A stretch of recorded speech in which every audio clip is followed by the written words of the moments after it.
Alors avec Startup for Kids, on a pour ambition de préparer les enfants au monde de demain à travers différents types d'événements, des conférences évidemment, mais surtout des ateliers, des hackathons, des choses très participatives où l'enfant est impliqué.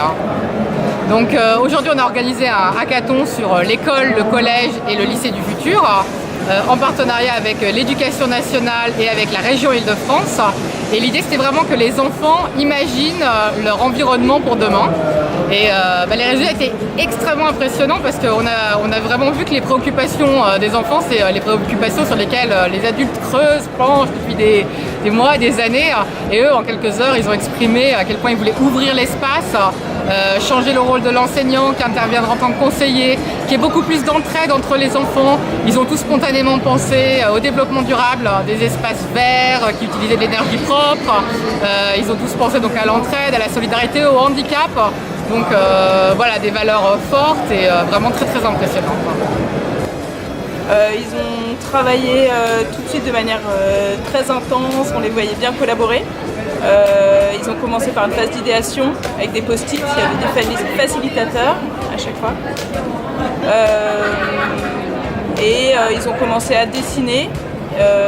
Ils ont fait valider le projet par des mentors qui sont passés, qui leur ont dit de pousser un petit peu plus loin le concept ou pas. Mais en fait, le concept était déjà là souvent, donc il n'y avait pas de problème. Et après, ils ont passé l'après-midi à maqueter, donc avec des cartons, papier, de la récupération. Et ils ont beaucoup collaboré, c'était bien de voir comment ils bossaient ensemble. Pour rendre plus responsable et plus autonome et d'apprendre d'une façon plus ludique en même temps. En séparant la classe en deux parties distinctes. Et donc j'ai été très surprise en fait par l'écologie, la prise en compte de l'écologie, c'est très important pour eux. Que le lycée ou le collège en fait soit un espace où ils soient plus libres, en fait, plus autonomes de leur emploi du temps, de la manière dont ils veulent travailler. De la manière dont ils gèrent leur relation aux professeurs aussi, pouvoir le voir quand ils en ont besoin, mais aussi s'auto-organiser pour travailler.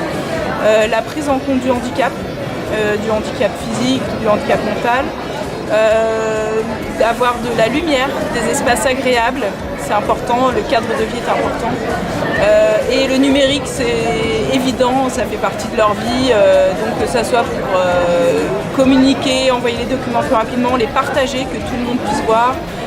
Et pas avoir de gros sacs lourds à porter avec plein de livres. En fait, le Tylodome, et en fait c'est un espace indépendant du lycée. Là vous imaginez le lycée, un espèce de tapis roulant pour accéder au dôme.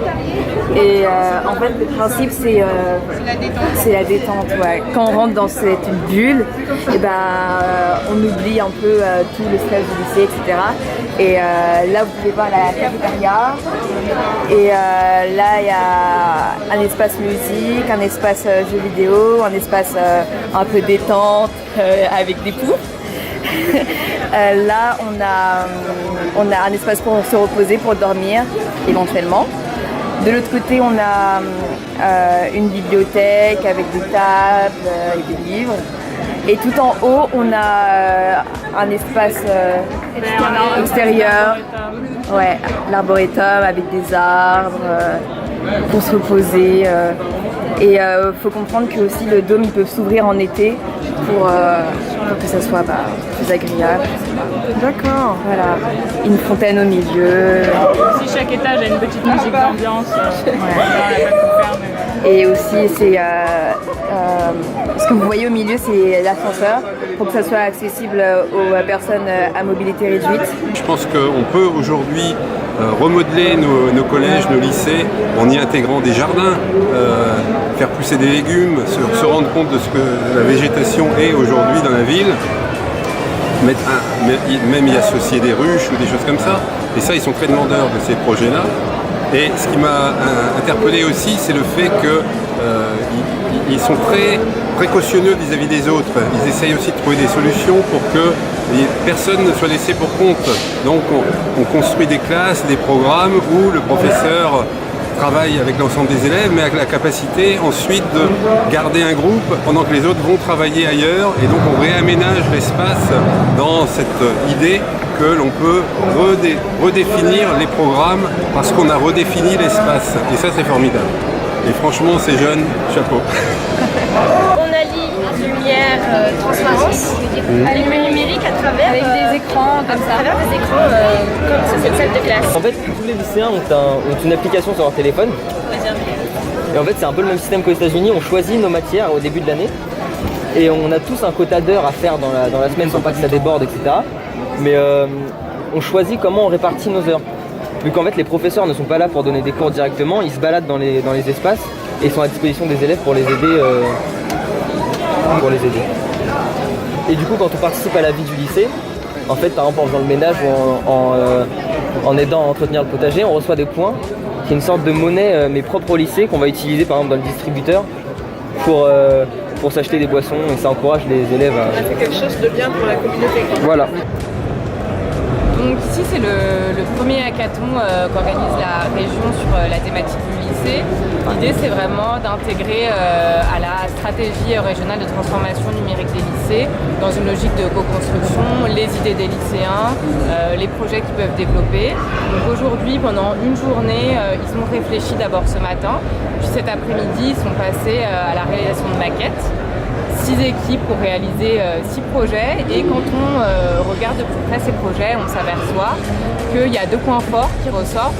Le premier, c'est vraiment la volonté d'être acteur de sa scolarité. On voit qu'ils veulent se réapproprier les salles de classe, mais pas que, leur parcours pédagogique, la façon dont sont organisés les cours eux-mêmes, leur rapport aux profs.